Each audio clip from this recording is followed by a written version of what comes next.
Welcome to Module 5 at PCC in our 288M class. And you can see we're in Chapter 6, but don't let that fool you. That's because we are skipping Chapter 5. So let's go ahead and take a look at implementing remote access.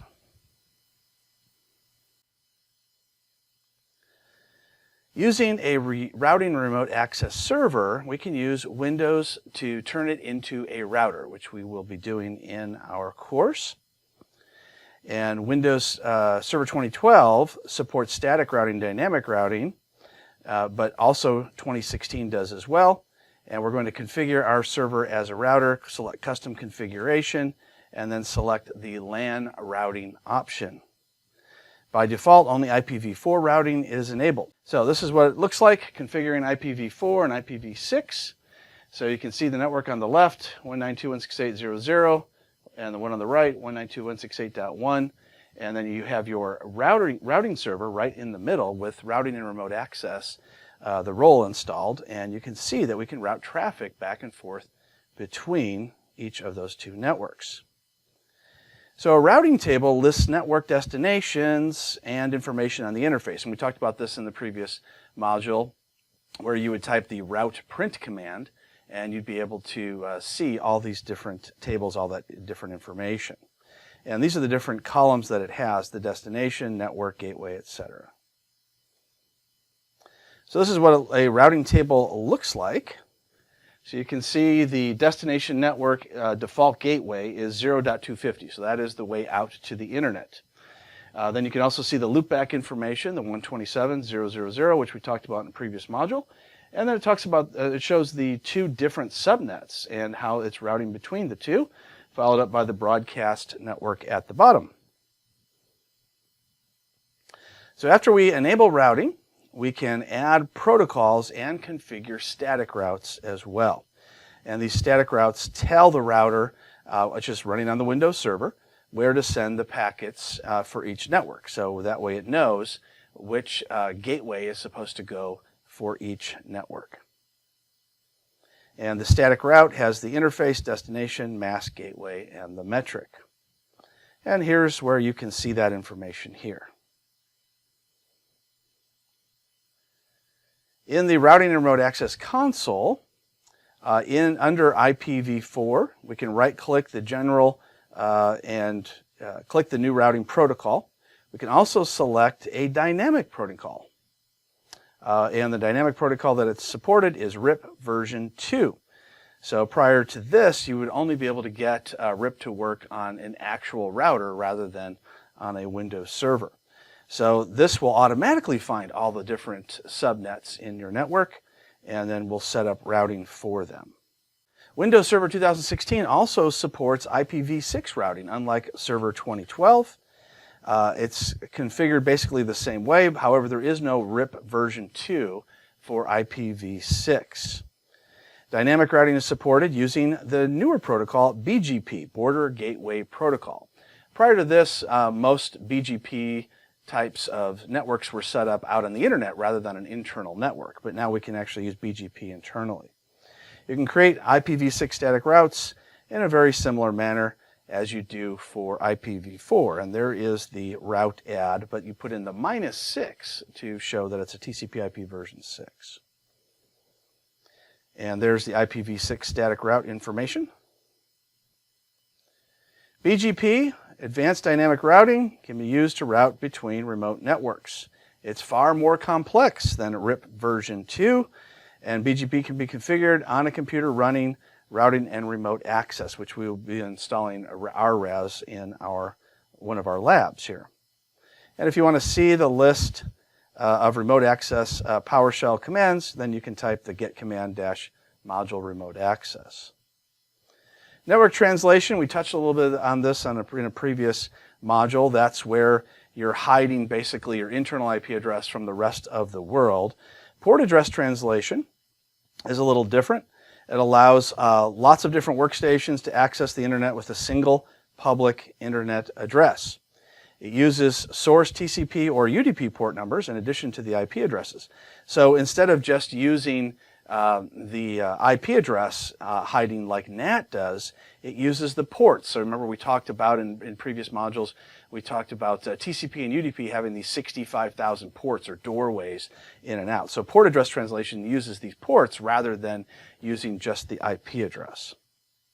So to configure NAT in routing and remote access, select the network address translation option in the configuration window. Now we're not going to be using this in our lab because if you configure NAT, then you'll actually block the ability for the two networks to go back and forth freely. NAT kind of turns it into a quasi firewall where it blocks all traffic and hides all of the other IP addresses from the other subnet. So that wouldn't be a good idea for here, but it is good for other types of network scenarios. So here is a NAT setup that you see here, using the private address and the public address and using their ports. So instead of just using IPs, we're also using ports. DirectAccess. DirectAccess is a type of VPN. It's always connected. Now Microsoft is moving away from DirectAccess, but it still does work. It's still a part of Windows Server 2016, and it's available for anybody to set up. However, it's very buggy. It doesn't work as advertised. We actually taught it in the 2012 class, and at least 80% of the people had a problem setting it up, even though we had step-by-step directions. And people set it up all the same way. It just didn't always work the same way. So Microsoft is moving away from this, but you should be aware of it because there are some companies out there that are using it, probably very poorly, but they are out there. So one of the nice things about it is you don't have to configure a client on the computer. You do everything through group policy and the routing and remote access setup. And then it makes it so as soon as you, say, go home from the office, you open up your work computer and you're instantly connected to the office without having to do anything. Whereas a traditional VPN has to launch a VPN client. So Microsoft is moving away from that, and they're moving to always-on VPN Windows 10, which uses a different protocol. So optional server configurations, an internal public key infrastructure using SSL certificates. And again, you can use one of your domain controllers as the public key infrastructure root, or you can use an actual public type of certificate server that can send out this trusted information and do the public key exchange. And something like Azure can do that.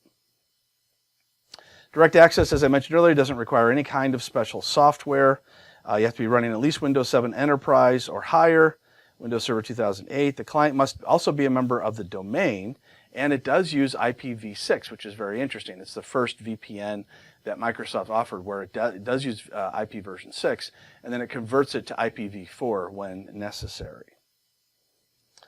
So the following steps that you can take in order to get through a DirectAccess setup. You've got the client computer detects it has a valid network connection. It uses an NLS server, and then the client attempts to connect it to the DirectAccess server using IPv6 and also IPsec, which is another reason why it's not a great product, because a lot of hotels and things like that do block IPsec. Client and server authenticate with each other using the PKI or Kerberos, and then they connect. So there's further information on page 256 if you want to see how that is set up. Every once in a while, I would get a call from a company saying, hey, they have DirectAccess, and it's always the same thing. We can't get it to work right. Can you help us fix it? It's never, hey, we've got DirectAccess and it works great. Don't touch it. So there are some advanced DirectAccess deployment options. As I mentioned earlier, setting up a public key infrastructure, configuring NLS on a separate web server rather than being on the same server, configuring NRPT, force tunneling, and intrasite automatic tunnel addressing. Now you may see some questions about this on your quiz. So the best place to go to answer those questions will be in the chapter reading for this particular reading assignment. So PKI, now this is, PKI is part, you could use it as part of DirectAccess, but you could also use it as part of other types of setup. So what PKI does is it creates a trusted certificate setup where you have a public key and a private key that get exchanged. So you can issue an SSL certificate from the NLS server, issue machine certificates to the DirectAccess server and each DirectAccess client computer. So how the client computer trusts what's going on is it receives a trusted certificate used to connect back up to the DirectAccess server, and it does this by being pushed out through group policy. You need an IIS installation on any network or any server in the network. DirectAccess clients connect with HTTPS. So it uses a lot of different protocols, IPsec and HTTPS. And you have to have a good DNS server that's working properly to resolve those names. Force tunneling is the default DirectAccess client configuration is split tunneling, which basically allows internet traffic to go out through normal channels and VPN traffic to go directly to the office. But what force tunneling does is it says, hey, it doesn't matter what traffic you're going to do, we're going to have it all go through the office, and then from there you can go back out to the internet. It's much slower, but it does give you complete control over the user's computer. It keeps them from going to places where they might get viruses. Again, this is if they're set up with DirectAccess. ISOTAP allows computers on the network to access DirectAccess clients that are connected via the internet. So there's several ways to enable it. You can enable ISOTAP for all computers or for only certain computers. So you can take a look at the instructions on that. And again, this may come up on the quiz. And there you go. We talked about remote access. Now we're going to be doing a different type of remote access. We're going to be doing the routing piece in our lab. But it is good to know about DirectAccess just because there's so many implementations out there. And if you do run across DirectAccess, the first thing you're probably going to be asked is either fix it or replace it. But so you're going to need to be aware of what DirectAccess is because there are a lot of implementations out there. So that covers it for Module 5. So go ahead and get started on your labs, and we'll see you again in Module 6.